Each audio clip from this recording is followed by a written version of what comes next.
And guess what? The Prime Minister, where is he? He's on holiday. I mean, really? Is that the right thing to be doing at this time? Alastair, a very good morning to you. Thank you for joining us. I know you and I have got some pretty strong views about the Prime Minister. What would you have been advising Tony Blair if he was Prime Minister now with these crises emerging? Look, I think everybody understands that being Prime Minister, particularly if you do the job properly, which Tony Blair did and Boris Johnson doesn't. By the way, you spelt my name wrong there, but never mind. Instant rebuttal, very important.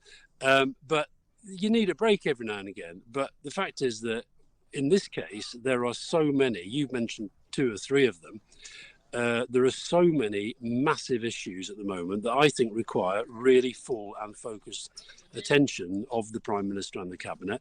And look, there's a lot you can do. When he travels, he has security with him, he has communications with him. I'm not pretending he can't do stuff, but has he got that focus? Has he ever had that focus?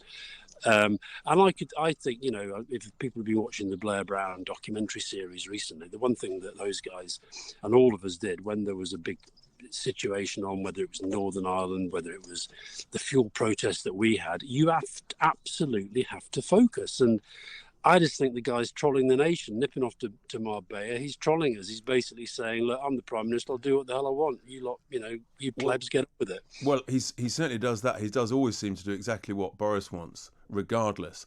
So if you look at the issues facing now, tens of millions of people up and down the country, Alastair, the huge increases in energy bills, what would you be doing in terms of trying to create some solutions to help people through this winter? Because, we've not even got to the depths of winter yet.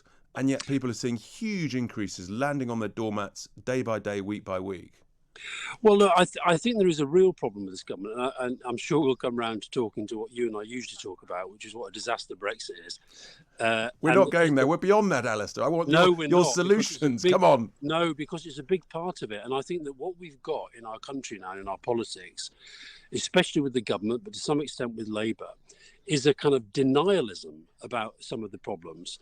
So, for example, you mentioned the lorry driver dispute. Now, it's not 100%. It's not entirely. Sorry, not dispute, the shortage. It's not entirely to do with Brexit, but a lot of it is. And the other thing is about, you look at the stuff that's on the front pages today about the Northern Ireland Protocol and the difficulties that's causing for trade. Well, that is not going to be addressed by pretending that the problem is entirely of the making of the other side. It's only going to be addressed if you have a proper grown-up adult acceptance of a situation rather than this denialism which informs this government. So in relation to the energy supply, and when I listen to they are caught in a bit of a bind here, because you're talking here about kind of, basic free marketeers, somebody like Kwasi Kwarteng, who wrote that book with Raab and Patel and the rest of them, Britannia Unchanged. This is kind of what they believe in, letting the market let rip. But when the market, with a little bit of help from the Russians, creates this kind of chaos in our energy supplies and in our energy market, you have to address that. You have to accept that it's happening, go into the reasons for it. And the other thing I would certainly, you talk about what would we do, what we would certainly not have done at a time when this is all happening and these bills and cost of living crisis is growing, is plunge 5.1 million households potentially into poverty by cutting the universal credit. I agree entirely. I mean, there's short-term issues, Alastair, over this winter, and then there's the medium-term issues of actually being over-reliant on essentially importing energy, gas, in the main, and indeed electricity, because we haven't got enough of our own UK-generated. And that's about lack of forward planning. It's about a lack of forward, which the Conservatives have utterly failed on in the last decade. Well, here's the other thing that Johnson tries to get away with, and I'm afraid too much of the media let him get away with it. Okay, he's only been Prime Minister for 2 years. The Conservatives have been in power for 11 years. When you look at the graphs, there's some graphics we're doing the rounds on social media yesterday of other European countries, and they're all having troubles, by the way, with gas because Indeed. Of these market fluctuations. But they have got more. They've got more in the tank. They've got more saved up. They've planned ahead for this sort of stuff. Now, I do think with Merkel, for example, I think that Merkel in Germany. I mean, there's always been this kind of, I think she's been a fantastic chancellor. It's amazing that she's been there 16 years, but this kind of, the deal that she's done with Russia on energy is, hugely controversial. I'm going to get your views, Alastair. So I get the point about universal credit. I agree with that. Short term, would you be removing VAT on domestic fuel to help some of the poorest in society over this winter? I don't know what the cost of that would be. I think all of these things look, government is about tough choices, but what we've seen over the last couple of years, and I go back to this point about denialism, where they've spent, Johnson talking the other day about 407 billion, and people accept that a lot of that had to be spent to keep the economy going, to keep families together, etc. But when you look at the money that has been wasted, I mean, heaven knows what the bill of test, track and trace is now. It was, I think, 39 billion. This is a government that spends like there is no tomorrow, but wastes like there is no tomorrow. You and I agreed on that. I mean, it's wasting it all over the place. The national insurance rise, which they're pretending is to fix social care. They still don't have a plan for social care. It's a short-term fix to deal with what is becoming a permanent, it's not just an NHS winter crisis, it's a permanent crisis now. So I don't know about VAT, but they're certainly going to have to look at it. Let me ask you on, in terms of dealing with the medium-term energy self-reliance that we need in the UK. Where are you on shale gas? Because it was in the Tory manifesto in 2017 that they wanted it. They want to create a whole new industry, tens of thousands of jobs, including lots of jobs near your beloved Burnley, Alastair. Presumably you're in favour of it. Well, look, I put it this way. I think we now have, and I'll go back to the fact that Brexit has made this worse, we have polarised debate around everything.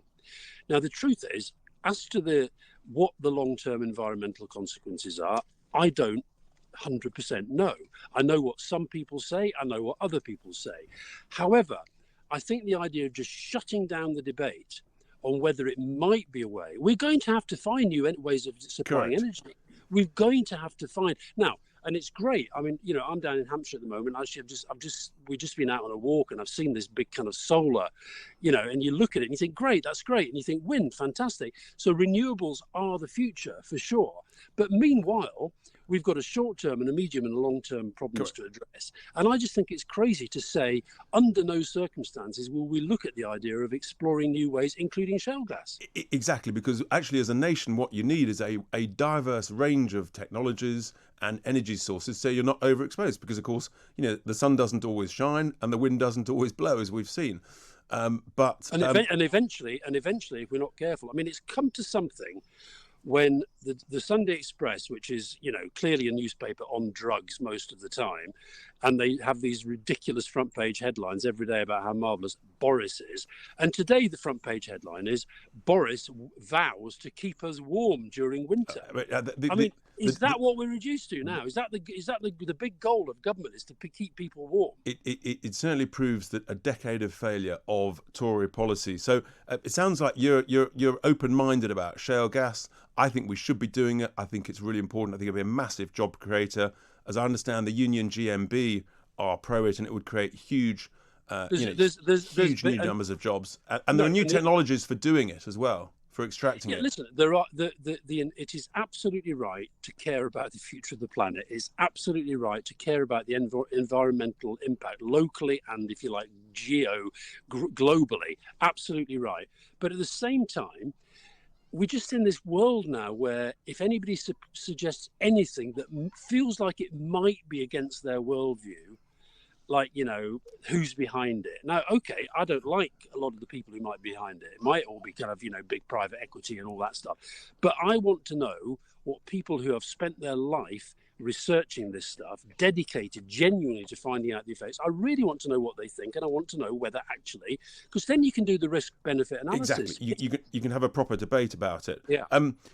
Time's marching on, Alastair. I just want to get your, I think, are you pro more of these, the potential technology, the nuclear technology, the likes of the small modular reactors that Rolls-Royce are promoting, and using government money to accelerate and stimulate that? Look, I think in terms of, I've never. Am I against the idea of people using nuclear weapons? Yes. Do I think that historically, since the Cold War, the nuclear deterrent has by and large worked? Yes, I do. That, again, is another debate that has got completely wrapped up with, if you're against nuclear weapons, somehow you have to be against nuclear energy. Actually, nuclear has to be part of the mix. One of the reasons, I mentioned Germany, one of the reasons why Germany has got itself into this kind of pretty difficult situation with Nord Stream 2 and the Russians is because Angela Merkel, for political reasons at the time, she cancelled nuclear. Against nuclear. And we've got to have a mix, and we've just got to start being a bit more grown up about it. I mean, otherwise, we're literally talking about the lights going out. And you mentioned private equity groups, and this is one of my big anxieties, Alastair, about the Tories have basically outsourced all of the risk of creating energy, particularly with renewables, to the big private equity groups. They need returns of 15% on their money. I actually genuinely now have the view, Alastair, that we should be looking at, I mean, I'm not comfortable that our utility providers are overseas owned. The US don't allow it, the French don't allow it. I think it strategically exposes us. They're making huge sums. Where are you on nationalisation of a percentage of utilities? Would you be in favour of, for example, nationalising 50% of public utilities to keep the cost down? It's so funny you say that. When Ed Miliband was leader of the Labour Party suggesting those sorts of things, he was being condemned as an out-and-out Marxist. And now that is the kind of debate that I think we have to have. And we do have to have it. Yes, we do, because I think that we're becoming, it's not just in energy, by the way, we are becoming so reliant on business and, I'm afraid, political interests who don't ultimately necessarily have our national interest at heart. I think you're seeing this in football now. I find it, I'm a massive football fan. I find it a little bit disturbing that now the top clubs has just become part of this big geostrategic battle between the Qataris and the Emiratis and now the Saudis and the Russians and so forth. Now, I'm not saying it's as serious as something like this, but it's part of the same thing. Somebody was telling me the other day, I don't know if this is true, I was walking down Regent Street with somebody who was saying, going through the buildings and the businesses that were in them and going, Norway, Qatar, Norway. Oh, I can tell you as a real estate guy, it's true, Alastair, but we do need to have this debate about who owns our utilities and why is it so expensive. And it feels to me... And who owns Britain? This is the other thing, because on the one hand, you've got all these bloody rich dukes and it's a family show that own masses and masses and masses of the UK, and now you're mixing it up with all the the oligarchies from overseas. And I do feel that people are kind of, when people talk about the country leaving them behind or feeling they're not part of it, I think that is a part of it. People just feel, well, who owns this place anymore?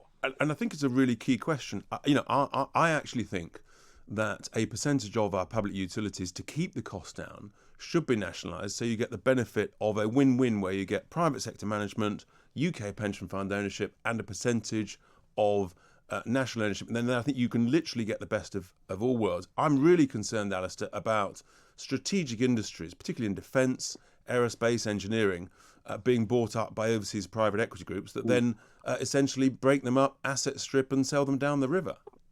Absolutely, totally. And the other thing I would say about that is that I think that we've if you look at what I mentioned, COVID, and I don't say this lightly. I think Johnson's government has allowed a level of corruption into our government procurement systems that may always have been. People have talked about, all governments are corrupt. I don't buy that, actually. I don't think Mrs. Thatcher's government was fundamentally financially corrupt at all. I don't think David Cameron was financially corrupt, although I think he's let himself down badly for sure since he left office.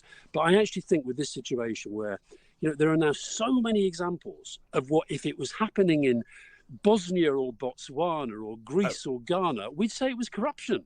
I know, it's quite extraordinary. And that is about saying to people with big money, you can do whatever you want. No accountability. Don't worry, we'll cover for you. There's no question. And here's another thing. You started by mentioning about the holiday. We still don't know who paid for the last holiday. I'm not sure we ever will. Exactly, because there's no proper accountability. There you are. Well, that's the role of the media. Alastair Campbell, thank you so much for joining us, for sharing your thoughts on those key issues. And I look forward to your thoughts on what Alastair had to say, my views. Give us a call, 0344 499 1000.